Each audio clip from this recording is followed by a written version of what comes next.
কোনো এক বিখ্যাত মানুষ বলেছিলেন, যেখানে দেখিবে ছাই উড়াইয়া দেখো তাই, পাইলেও পাইতে পারো অমূল্য রতন। কথাটা যে আমাদের গল্পের হিরো রুদ্রর জীবনের সাথে এভাবে খেটে যাবে তা কেই বা জানত। আর কি বা সেই অমূল্য রতন? শুনতে থাকুন বিভূতিভূষণ বন্দ্যোপাধ্যায়ের সুপুত্র শ্রী তারাদাস বন্দ্যোপাধ্যায়ের লেখা গল্প রুদ্রবীণা। গল্প পাঠে আমি অতনু। শুরু হচ্ছে রুদ্রবীণা।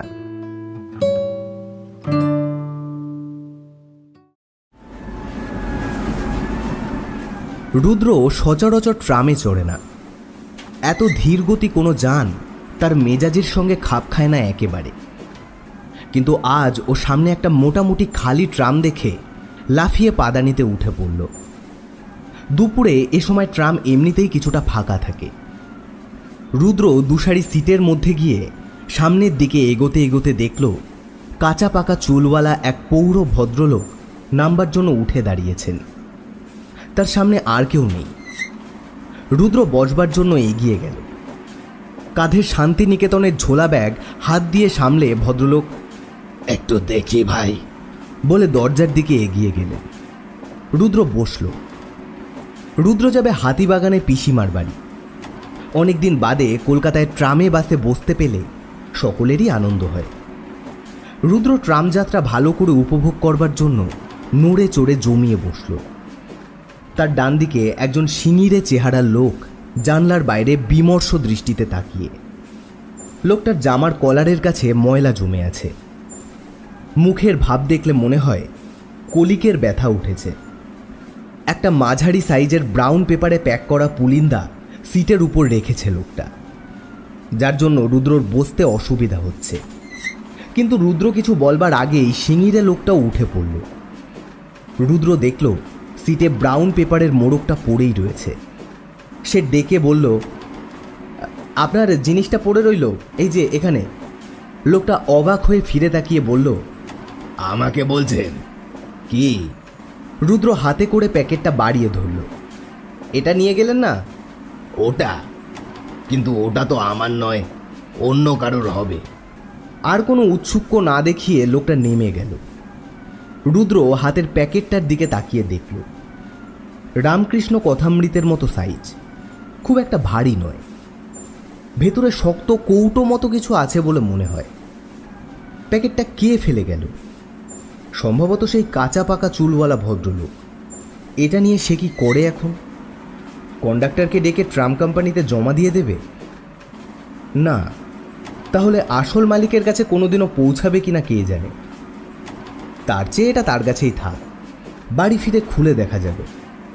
ভেতরে মালিকের ঠিকানা পাওয়া অসম্ভব নয়। রুদ্র প্যাকেটটা নিজের কাছেই রেখে দিল।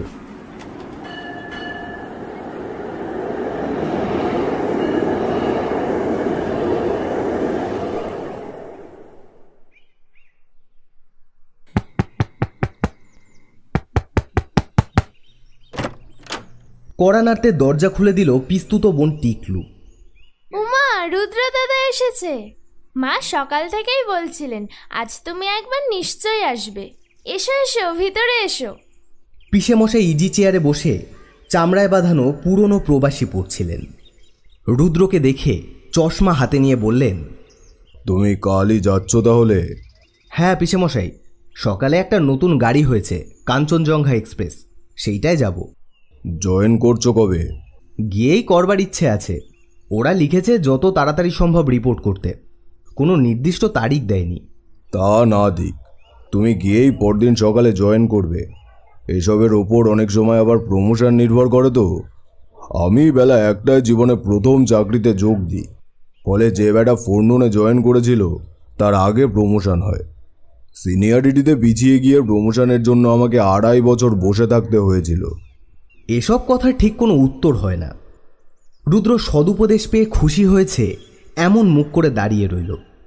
পিসেমশাই নিজেই বললেন, আচ্ছা যাও, যাওয়ার সময় দেখা করে যেও। অনেক রাত্রে নিজের ঘরে একলা হলো রুদ্র। দরজার ছিটকিনি লাগিয়ে টেবিলের ড্রয়ার থেকে প্যাকেটটা বের করল। ব্রাউন পেপারের ধারগুলো মুড়ে সেলোটেপ দিয়ে আটকানো। ব্লেড দিয়ে টেপ কেটে মোড়ক খুলল রুদ্র। ভেতরে একটা টিনের বাক্স, তার ঢাকনির চারিদিকেও সেলোটেপ আটা। ঢাকনি খুলে চমকে উঠল রুদ্র। ভেতরে রাবারের গার্ডার দিয়ে বাঁধা এক বান্ডিল 100 টাকার নোট আর কিছু সোনার গয়না। এসব ঘটনা গল্প উপন্যাসেই ঘটে বা মাঝে মাঝে কাগজে বিজ্ঞাপন দেখতে পাওয়া যায়। অমুক স্থানে অমুক জিনিস ফেলিয়া আসিয়াছি কোনো সহৃদয় ব্যক্তি ইত্যাদি। বাস্তবেও এমন হয় তাহলে? ভালো করে সবকিছু উল্টে পাল্টে খুঁজে দেখল রুদ্র। না, মালিকের ঠিকানার নামগন্ধও নেই কোথাও। রুদ্র নোটগুলো গুনে ফেলল এক এক করে। মোট 10,000 টাকা নগদে। গয়না বা তার ওজন সম্বন্ধে তার কোনো পরিষ্কার ধারণা নেই, তাও আন্দাজে মনে হলো ভরি 5-6 তো হবেই। মানে আজকের বাজারে সেও প্রায় 10-12 হাজার টাকা। যার গেল তার অনেক গেল। যার জিনিস সে অবশ্যই কাগজে বিজ্ঞাপন দেবে। ততদিনে এগুলোকে নিজের কাছে রেখে দেওয়ার সিদ্ধান্ত করল রুদ্র। সে শিক্ষিত আদর্শবান ছেলে। জিনিসগুলো আত্মসাৎ করবার কোনো চিন্তাই তার মনে এলো না। কিন্তু রাখা যায় কোথায়? সে না থাকলে তার ঘরের কোনো জিনিসে কেউ হাত দেবে না ঠিকই, তবু বলা তো যায় না। কেন যেন এ ব্যাপারটা কাউকে জানাতে তার ইচ্ছে করল না। দরজার উপরে ঘরের এদিক থেকে ওদিক অবধি একটা সিমেন্টের তাক করা আছে। তাতে অনেক পুরনো জিনিসপত্র স্তূপ করা। কাঠের টুলটা টেনে তার উপর দাঁড়িয়ে বহু পুরনো দিদিমার আমলের একটা টিনের তোরঙ্গের মধ্যে প্যাকেটটা রেখে দিল রুদ্র। অনেক রাত্রি অবধি শুয়ে শুয়ে তার ঘুম এলো না। আগামীকাল নতুন জায়গায় চলেছে। জীবনের প্রথম চাকরি, বাড়ি ছেড়ে জীবনে প্রথম থাকা। বিজ্ঞাপন দেখে সরকারি বন বিভাগের একটা ভদ্র রকমের পদের জন্য দরখাস্ত করেছিল। গাছপালা তার বরাবরই ভালো লাগে। বিএসসিতে বোটানি ছিল। তাছাড়াও উদ্ভিদবিদ্যা সম্বন্ধে বইপত্র পড়া তার শখ। অনেকেই ভয় দেখিয়েছিল। সরকারি চাকরি আজকাল এমনিতেই হয় না, ঠিকঠাক জায়গায় তদবির করতে হয়, খুঁটির জোর লাগে। রুদ্রর বলার মতো তেমন কেউ নেই, কিন্তু চাকরিটা হয়ে গেল। বাড়ি ছেড়ে যেতে হবে বলে খুব একটা মন খারাপ হচ্ছে না। শিলিগুড়ি এমন কিছু দূর নয়। আর এরকম জীবনই তো সে চেয়েছিল। স্কুলের উঁচু ক্লাসে পড়বার সময় থেকেই খেলাধুলো, দল বেঁধে রক্ত দেওয়া, এসব ব্যাপারে রুদ্র বেশ নাম করেছিল। বাড়ির আরামে থেকে বাধা চাকরি তার পছন্দ নয়। ঘুম এলো না বাড়ি ছেড়ে যাবার দুঃখে নয়, নতুন জীবন শুরু করার উদ্বেগে। ভোর 6টায় ট্রেন। পাড়ার শেষে থাকে অজিত সিং।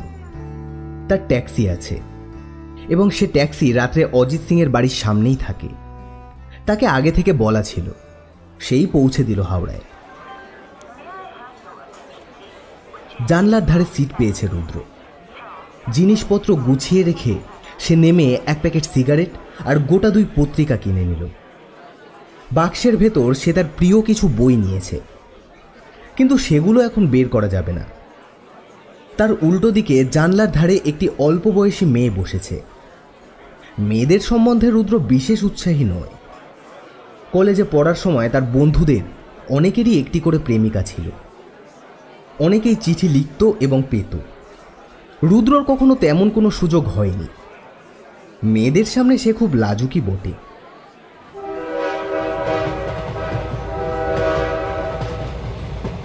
একটুও দেরি না করে ঠিক সময় ট্রেন ছেড়ে দিল। টিকিয়া পাড়ার কাঠশেড ইত্যাদি পার হয়ে ক্রমে বাড়তে লাগলো গাড়ির গতি। একটা সিগারেট ধরিয়ে বাইরে তাকিয়ে দেখছে রুদ্র। পত্রিকা দুটো কোলের ওপর রাখা। লম্বা ট্রেন যাত্রায় প্রথম দিকে পড়তে ইচ্ছে করে না। তাছাড়া এত সকালে কখনো ট্রেনে চাপেনি সে। জানলার ধারে বসতে পাওয়াও একটা রীতিমতো ভাগ্যের কথা। লাইনের দুধারেই ঘন বসতি। সেখানে মানুষ সবে ঘুম ভেঙে উঠেছে। লাইনের ধারে দাঁড়িয়ে ট্রেন দেখতে দেখতে দাঁতন করছে কিংবা চায়ের দোকানে উনুনে আঁচ দিচ্ছে। আর এর মধ্যেই কোথা থেকে ঘুম ভেঙে কতখানি রাস্তা পেরিয়ে এসে সে ট্রেন ধরেছে। সামনের মেয়েটি হঠাৎ ঝুঁকে পড়ে বলল, আপনার থেকে একটা পত্রিকা একটু দেখতে দেবেন? আসলে আমার নিতে ভুল হয়ে গেছে। রুদ্র একটু থতমত খেয়ে গেল, কারণ এই প্রথম সে লক্ষ্য করল মেয়েটির চোখ খুব সুন্দর, চিলের ছড়ানো ডানার মতো দুই ভ্রু। তারপরেই সে পত্রিকা দুটো বাড়িয়ে ধরল। হ্যাঁ হ্যাঁ, নিন না।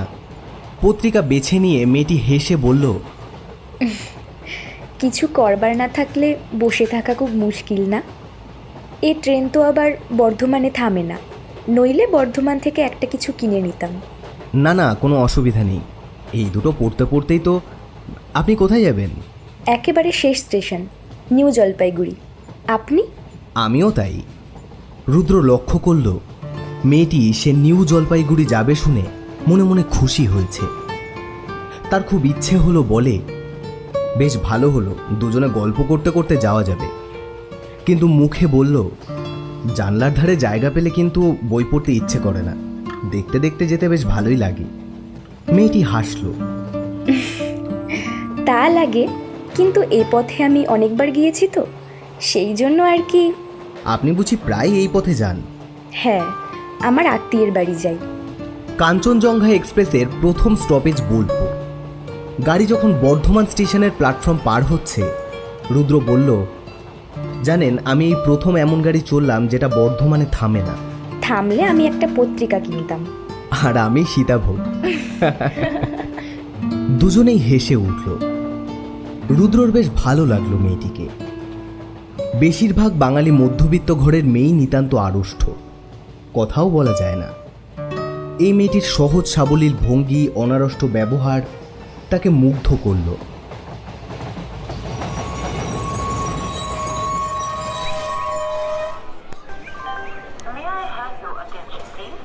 সাড়ে 8টায় গাড়ি এসে থামল বোলপুরে।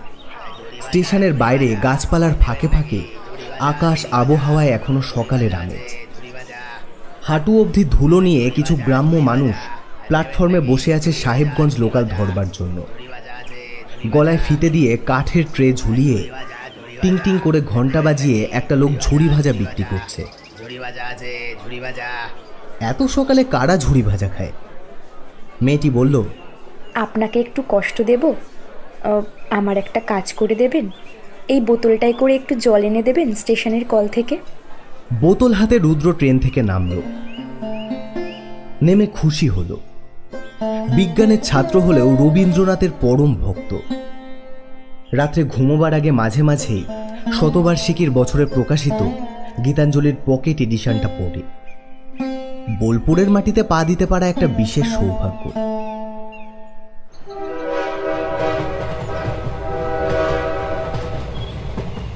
এবার লম্বা দৌড়।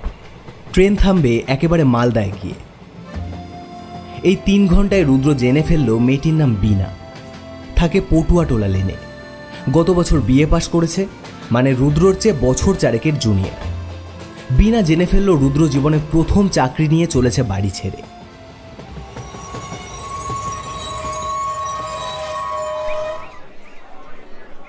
নিউ জলপাইগুড়িতে দুজনে যখন বিদায় নিল, তখন রুদ্র আবিষ্কার করল তার বুকের মধ্যে হঠাৎই একটা শূন্যতাবোধ তৈরি হয়েছে। সেই সঙ্গে কেমন একটা অযৌক্তিক রাগও হলো। কেন বীণা বিদায় নিয়ে চলে যাবে? নিজের চিন্তার ধারা দেখে সে নিজেই অবাক হয়ে গেল। বীণাকে কাছে রাখবার কি অধিকার আছে তার? বীণা তার কে? সামান্য কয়েক ঘন্টার পরিচয় ছাড়া তো কিছু নয়।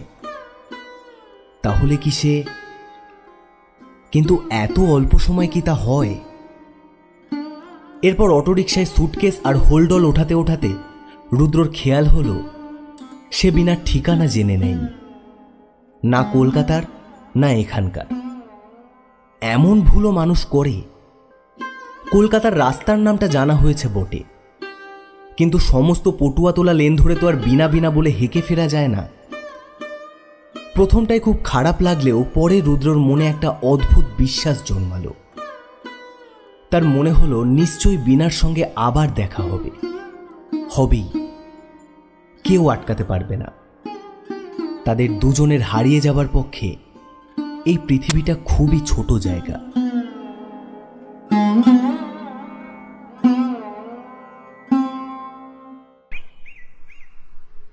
ঠিকানা খুঁজে ওপরওয়ালা অফিসারের বাড়ি বের করল রুদ্র। ভদ্রলোক ভালো মানুষ।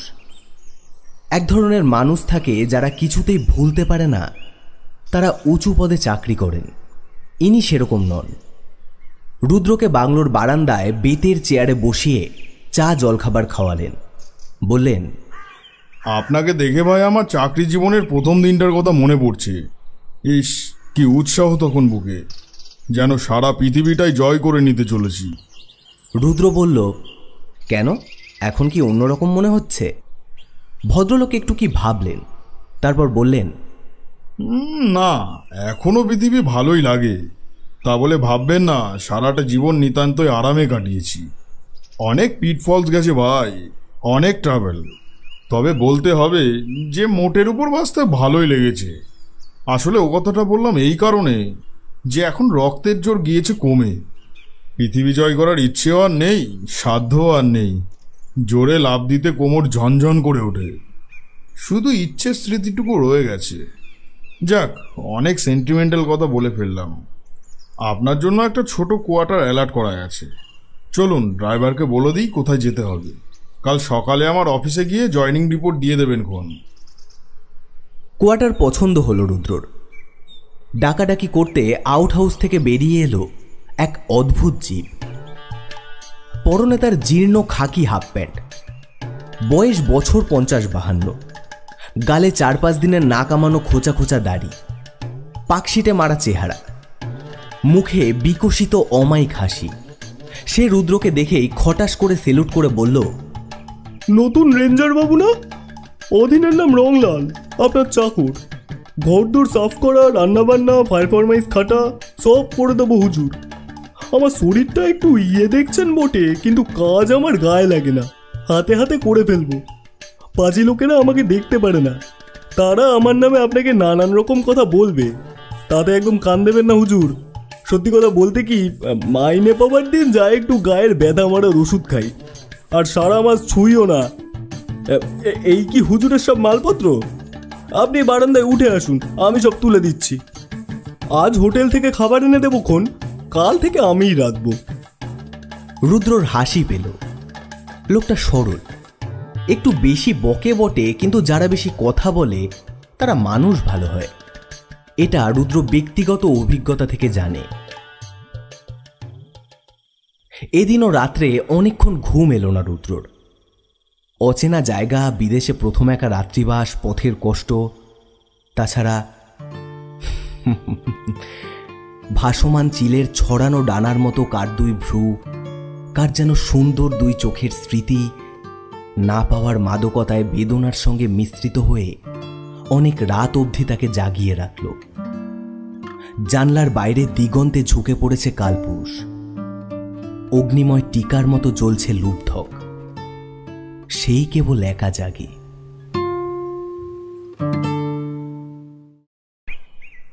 দৃঢ় বিশ্বাস এবং ঐকান্তিক চেষ্টার ফল যে এত তাড়াতাড়ি ফলে তা কে জানত।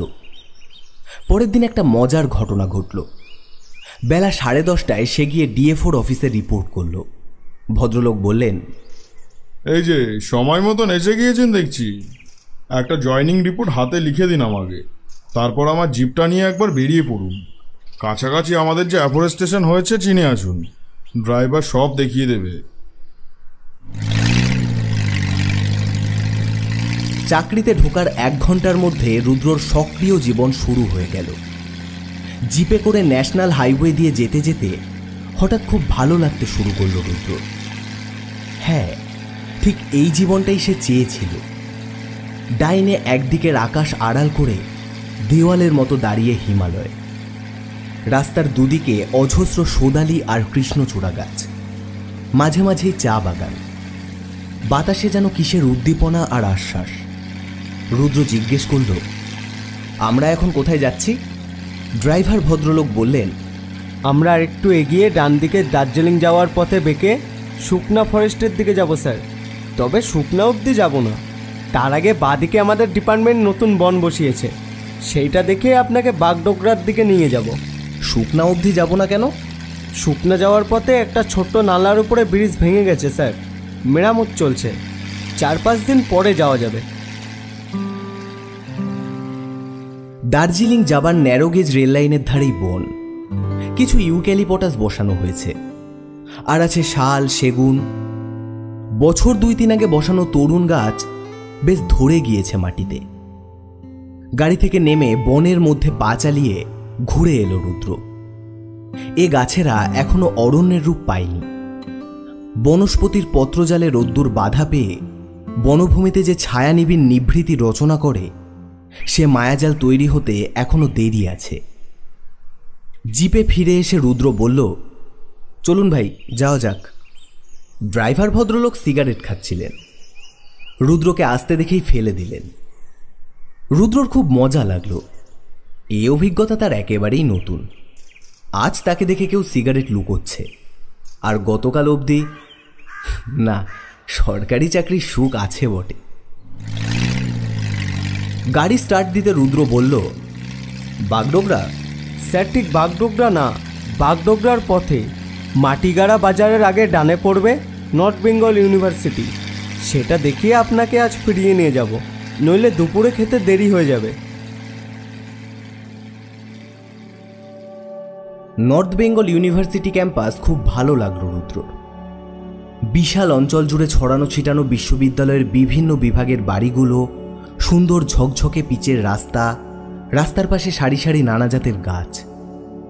মাঠের মধ্যে কয়েক জায়গায় শালবন, সেগুলো বন বিভাগ থেকে তৈরি করা হয়েছে। এমনি একটা শালবনের পাশে জিপ থামতেই রুদ্রর মনে হলো পরিচিত কোলাহলময় জগৎ থেকে সে এক শান্তির পরিবেশে এসে পড়েছে। জিপের ইঞ্জিন বন্ধ হওয়ার সঙ্গে সঙ্গে চারিদিকে সে কি আশ্চর্য স্তব্ধতা, যেন ঘুম পেতে থাকে। হালকা হাওয়ায় গাছের পাতায় মৃদু মর্মর, তার সঙ্গে কোথা থেকে সুন্দর বাঁশির আওয়াজ ভেসে আসছে। বেশ একটা ছোটবেলাকার পৌরাণিক কাহিনীতে পড়া তপবন তপবন ভাব। রুদ্র গিয়ে দাঁড়ালো শালবনে। বাঁশির আওয়াজ এখানে আরো স্পষ্ট। হিমালয়কে যেন হাত বাড়িয়েই ধরা যাবে। পর্বতের বুকের কাছে জমে আছে মেঘ। দুটো শালিক রুদ্রের পায়ের শব্দে ভয় পেয়ে উড়ে গেল একটু দূরে। একটা শালগাছের গুড়িতে হেলান দিয়ে বসে একজন মানুষ বাঁশি বাজাচ্ছে। মাথায় কোকড়া চুল, পরনে পাজামা আর পাঞ্জাবি। একটু দূরে একটা গাছে একখানা সাইকেল হেলান দেওয়া রয়েছে। চোখ বুজে বাঁশি বাজাচ্ছে লোকটা। রুদ্র দাঁড়িয়ে শুনছে। এমন সময় লোকটি বাঁশি বাজানো বন্ধ করে চোখ খুলেই রুদ্রকে দেখে বোধহয় একটু লজ্জা পেল।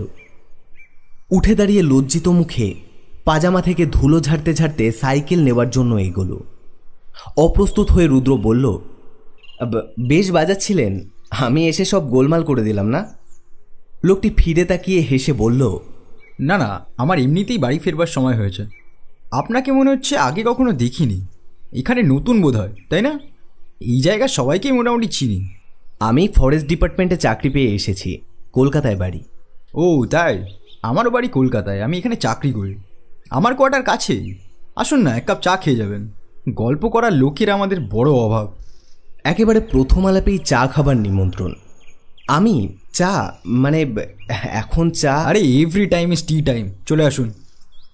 ড্রাইভার ভদ্রলোককে অপেক্ষা করতে বলে রুদ্র চলল নতুন বন্ধুর সঙ্গে। যেতে যেতে পরিচয় হলো। বংশীবাদকের নাম স্বপন ঘোষাল। উত্তরবঙ্গ বিশ্ববিদ্যালয়ে ফিজিক্স পড়ান। কলকাতায় বাঘা যতীনে বাড়ি। শালবনের পরেই একটা তেরাস্তার মোড়ে উঁচু সিমেন্টের বেদি মতো করা একটা যুদ্ধের ট্র্যাঙ্ক রাখা আছে।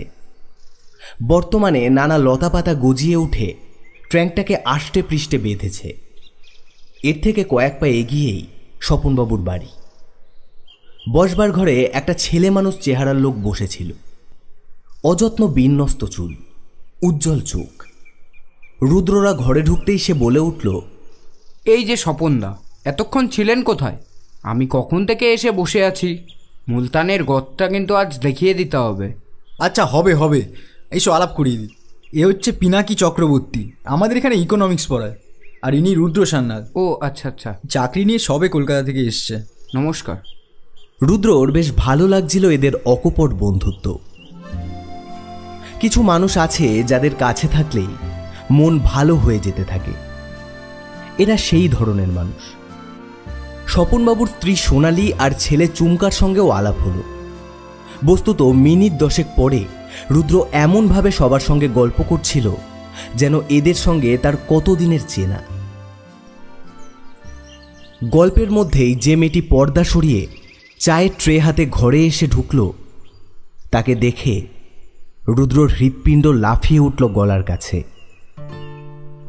বীণা, বীণা এখানে কি করে?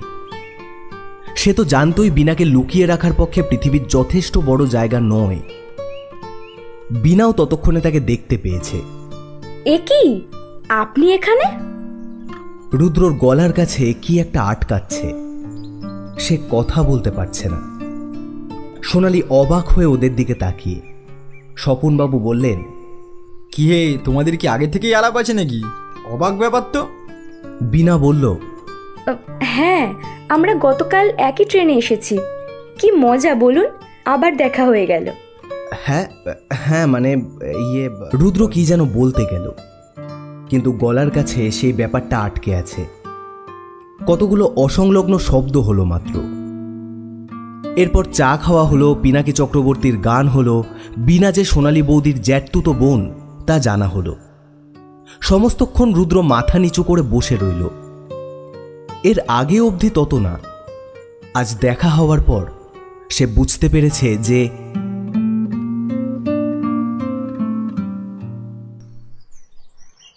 ঘণ্টাখানেক পর আবার আসার প্রতিশ্রুতি দিয়ে বেরিয়ে এলো রুদ্র। পিনাকিও নিজের কোয়ার্টারে ফিরবে, সেও বেরিয়ে এলো একই সঙ্গে। দুজনে জিপের দিকে হাঁটছে। পিনাকি বলল, স্বপনদা মানুষটা দারুণ ভালো জানেন। প্রথম যখন আসি উনি এত সাহায্য করেছিলেন কি বলবো। আড্ডার লোভে রোজই একবার এসে জুটি।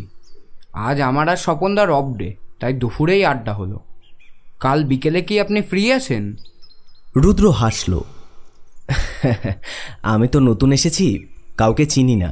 চাকরির সময়টুকু বাদ দিয়ে সবসময় ফ্রি। কেন বলুন তো? কাল বিকেলে চলে আসুন না স্বপনদার বাড়ি, জমিয়ে গল্প করা যাবে। আসবেন? রুদ্রকে বিশেষ উপরোধ করবার প্রয়োজন ছিল না। সে বলল, আসব। পরের দিন বিকেলে 3 চাকার অটোরিকশা ধরে স্বপনবাবুর বাড়িতে হাজির হলো রুদ্র। পিনাকি আগেই এসেছে। সোনালী বৌদি গল্প করতে করতে বিনুনি বাজছেন। রুদ্রকে দেখে স্বপনবাবু বললেন, এই যে মশাই এসে গিয়েছেন দেখছি, চটপট চা খেয়ে নিন, আমরা বেড়াতে যাব। বেড়াতে?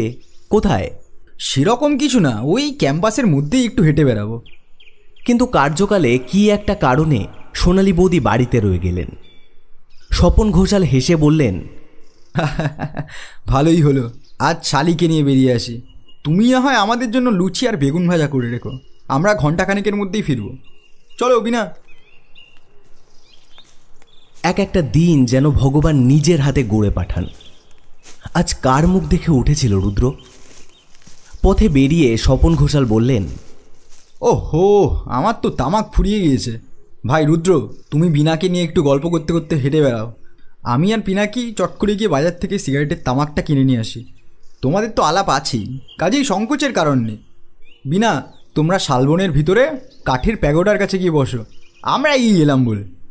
হ্যাঁ, তো যেটা বলছিলাম, আমাদের সেই মূল পিনাকি আর স্বপন ঘোষাল নিজেদের মধ্যে কথা বলতে বলতে ডান দিকের পথ ধরে বাজারের দিকে চলে গেল। ওরা দাঁড়িয়ে আছে রেলিং ঘেরা ট্র্যাঙ্কটার সামনে। রুদ্রর মনে আগের সেই বিপন্ন ভাব আর নেই। তার বদলে কেমন একটা প্রশান্তি। লোকজন দেখা যায় না কোথাও। পশ্চিমে এক আশ্চর্য সুন্দর সূর্যাস্ত হচ্ছে। এই রকম একটা নির্জন মুহূর্তে সে একা পেয়েছে একটি নম্র তরুণীকে, যাকে তার ভালো লাগে। অনেক বলবার কথা ভিড় করে এলো রুদ্রর বুকের মধ্যে। কোনটা সে আগে বলবে, কি করে বলতে হয়? বিনাই প্রথম কথা বলল, এই ট্যাঙ্কটা দেখলে মায়া লাগে না? আর কোনোদিন চলবে না। রুদ্র একটা কথার সূত্র এতক্ষণে খুঁজে পেল। কলেজে পড়বার সময় একবার সে যুদ্ধবিরোধী এক ছাত্রসভায় বক্তৃতা করেছিল। বিনার কথার উত্তরে সে এক নিঃশ্বাসে প্রায় পুরো বক্তৃতাটাই বলে গেল। শেষে বলল, আমি চাই পৃথিবীতে যেখানে যত ট্র্যাঙ্ক আছে এইরকমই অকেজো হয়ে পড়ে থাকুক। পৃথিবী যুদ্ধের জন্য নয়, পৃথিবী বাঁচবার জন্য, ভালোবাসার জন্য।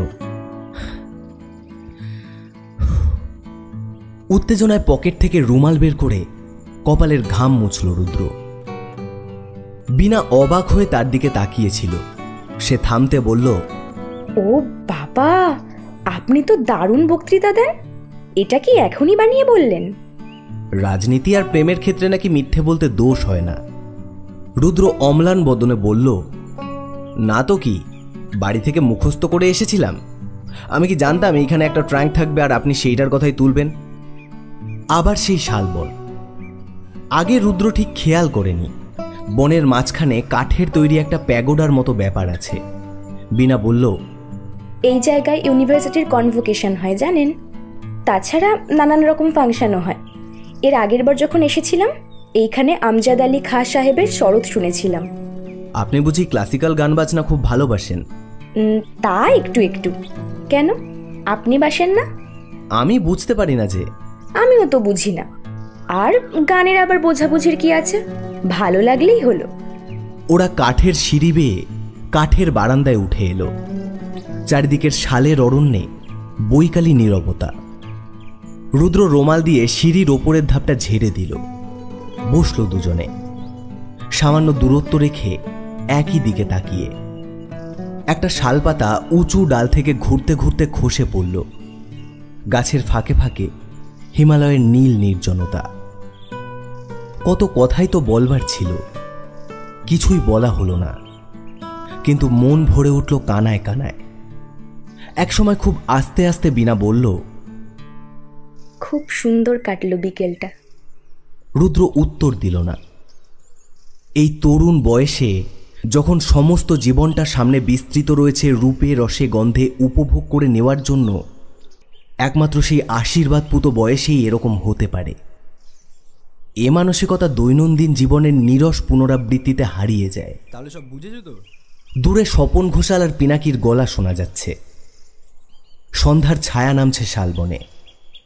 হঠাৎ ওরা এসে পড়বার আগেই রুদ্র বলে উঠল,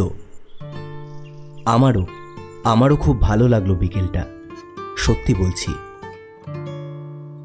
রাত্রে খাওয়া সেরে সিগারেট ধরিয়ে বারান্দায় বসে রইল রুদ্র।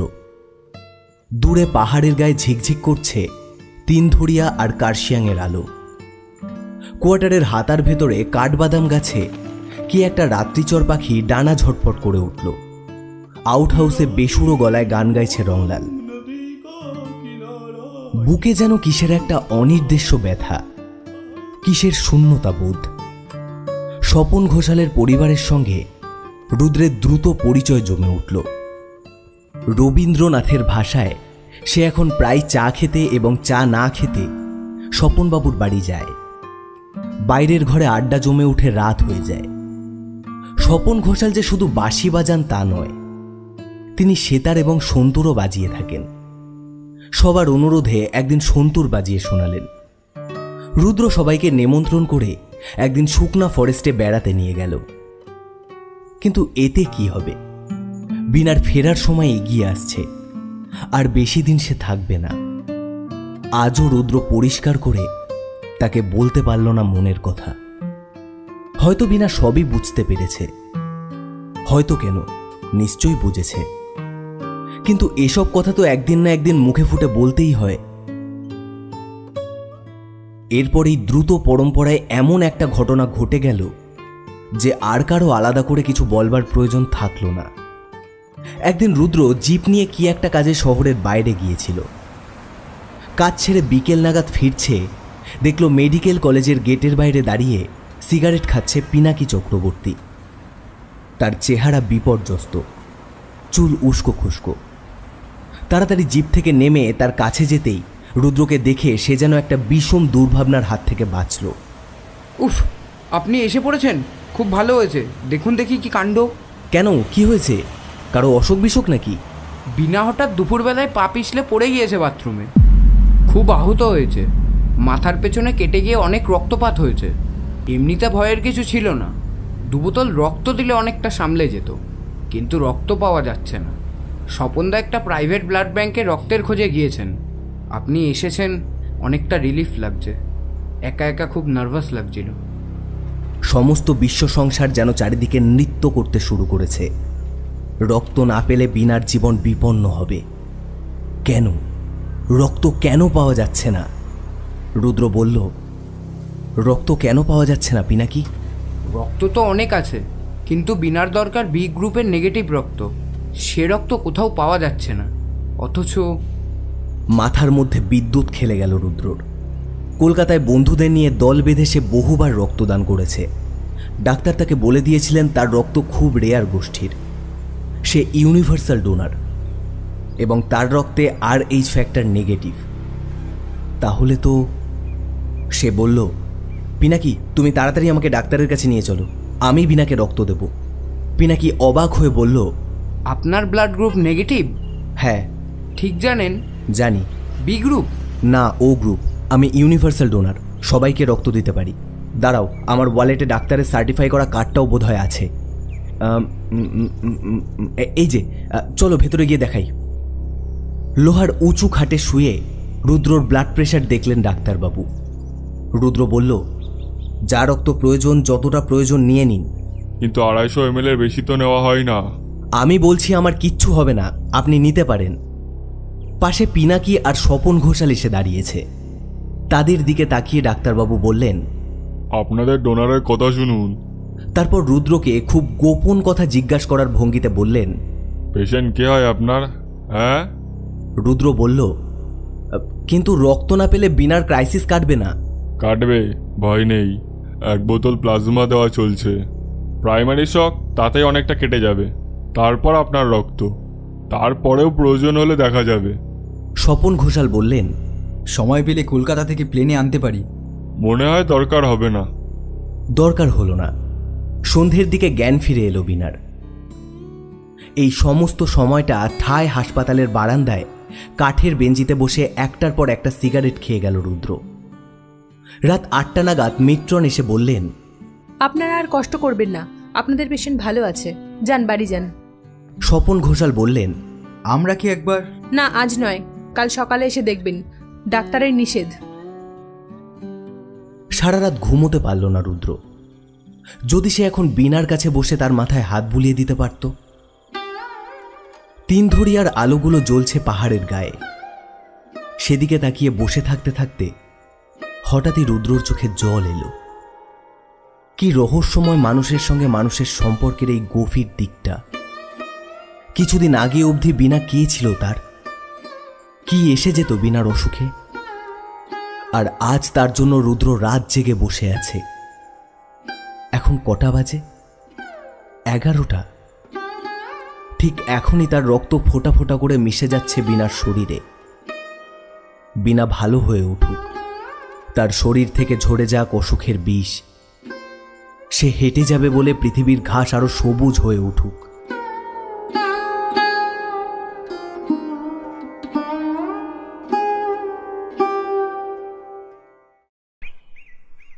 পরের দিন সকালে মন শক্ত করে অফিসে গেল রুদ্র। সকালে সে বীণার সঙ্গে দেখা করতে যাবে না। এখন অনেকেই দেখতে আসবে বীণাকে। সে একান্তে দেখতে চায়। বীণাকে জানাবে সে তার মনের কথা। দুপুর 3টে নাগাদ হাসপাতালে যে ডাক্তার ডিউটিতে ছিল তার সঙ্গে গিয়ে রুদ্র দেখা করল। লোকটি অল্প বয়স্ক, চোখে বুদ্ধির ছাপ। রুদ্র বলল, ডাক্তারবাবু, গতকাল যে মহিলাটি মাথায় আঘাত পেয়ে ভর্তি হয়েছেন, আমি তার সঙ্গে একটু দেখা করতে চাই। বেশি নয়, মাত্র 5 মিনিট। এখন না, 4টের পর ভিজিটিং আওয়ার, তখন আসুন। আমি একজন গভর্নমেন্ট অফিসার, আমাকে আজই ট্যুরে বেরিয়ে যেতে হবে।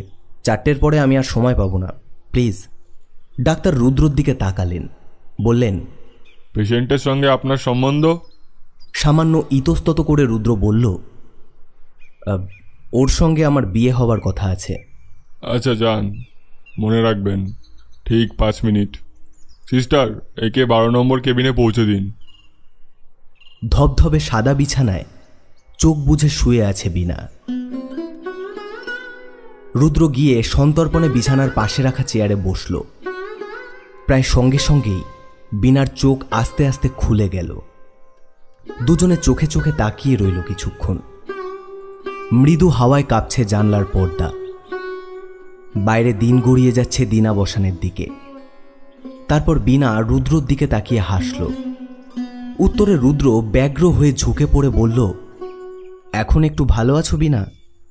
বীণার ঠোঁট একটু কাঁপল, বলল, তুমি আমাকে রক্ত দিয়েছ, আমি শুনেছি। আমি আরও দিতে চেয়েছিলাম, আমাকে দিতে দেয়নি। তুমি একটা পাগল। কিছুক্ষণ দুজনেই চুপ। তারপর বীণাই আবার বলল, রক্তের কত দাম জানো? আমার তো কিচ্ছু নেই, আমি কি দিয়ে শোধ করব? শোধ করতে চাও? চাই। বেশ, ভালো হয়ে ওঠো, আমি উপায় বলে দেব। বীণার আঙুলে একটা সাদা পাথরের আংটি। জানলা দিয়ে আসা শেষ বেলার আলো পড়ে ঝলসে উঠছে। সিস্টার দরজার কাছে এসে বললেন, আর না ভাই, লেট আস নট ডিস্টার্ব হার। হ্যাঁ, এই যে আর 1 মিনিট। ঠিক আছে, আজ আসি তাহলে, ভালো থেকো। শোনো। কি? কাছে এসো, বিছানায় আমার পাশটায় একটু বসো। ডিমের খোলার ওপরে বসবার মতো সন্তর্পণে রুদ্র বীণার পাশে বসল। বলল, কি বলবে? কিচ্ছু না, এমনি তোমাকে বসতে বললাম। পাখির ছড়ানো ডানার মতো বীণার 2 ভ্রুর দিকে তাকিয়ে রুদ্র মনস্থির করে ফেলল, আজই বলবে সে, আজই বীণাকে জানাবে। বীণা, আমি তোমাকে একটা কথা বলতে চাই, বলবো? বীণা একটু হাসল, তারপর খুব মৃদু গলায় বলল, তুমি কি বলবে আমি জানি, বলবার দরকার নেই। রুদ্রর গলার কাছে আবার সে কি একটা উঠে আসছে। সে তাড়াতাড়ি উঠে দাঁড়িয়ে বলল, আমি যাই বীণা, কাল আবার আসবো।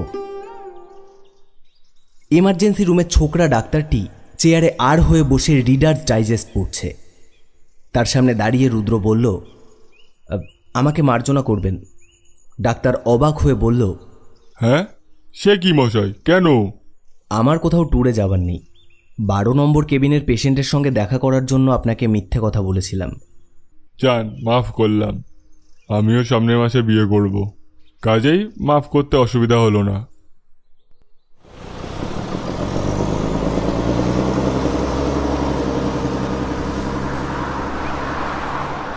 পরের দিন খুব ভোরে প্রথম বাস ধরে রুদ্র স্বপন ঘোষালের বাড়ি গেল।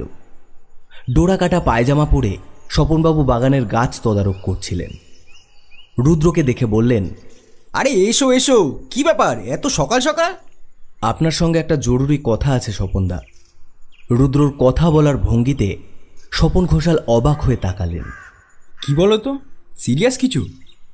ভয় পাবেন না, আমার ব্যক্তিগত একটা ব্যাপার নিয়ে কথা বলতে চাই।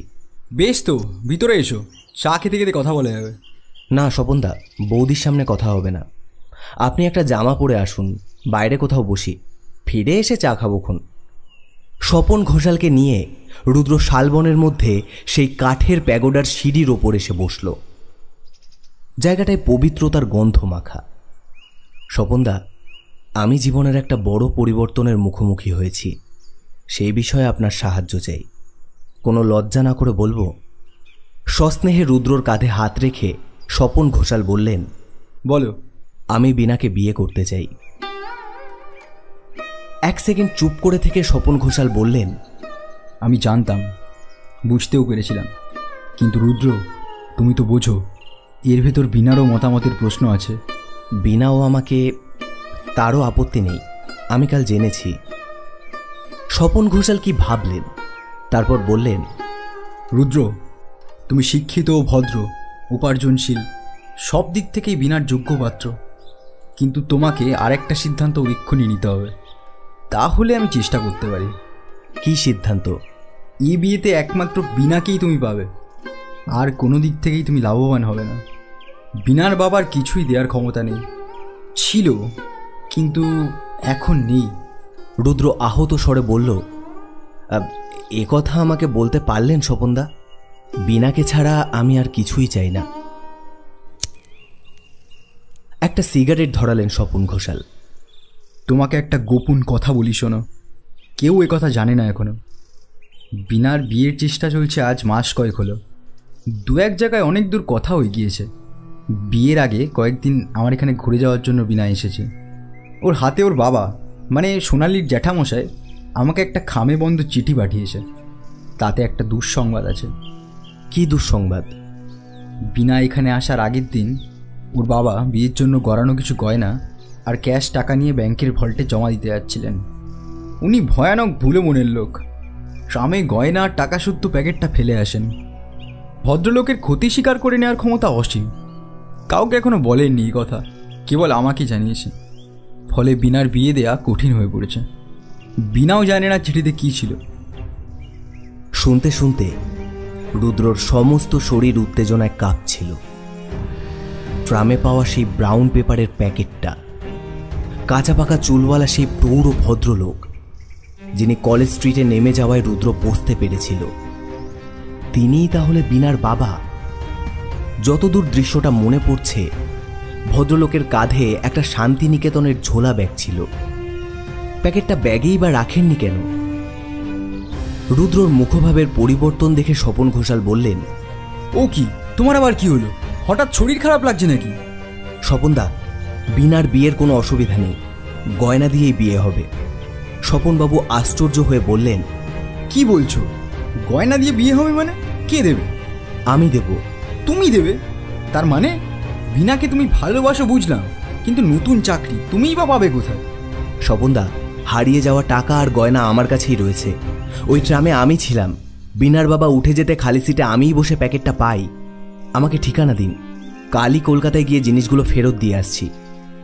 স্বপন ঘোষাল কিছুক্ষণ বর্তলুকার চোখ করে বসে রইলেন।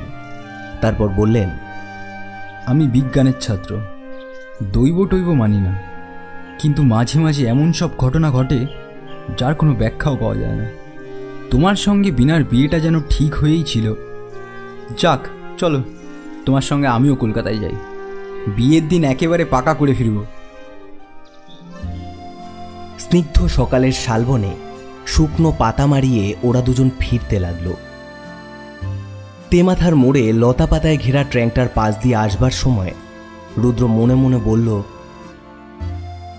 দেখো, একদিন পৃথিবীতে সব যুদ্ধ থেমে যাবে, জং ধরে অকেজো হয়ে যাবে যুদ্ধের সব যন্ত্রপাতি। আমরা দুজনে ভালোবাসা দিয়ে পৃথিবী ভরিয়ে দেব, দেখো তুমি।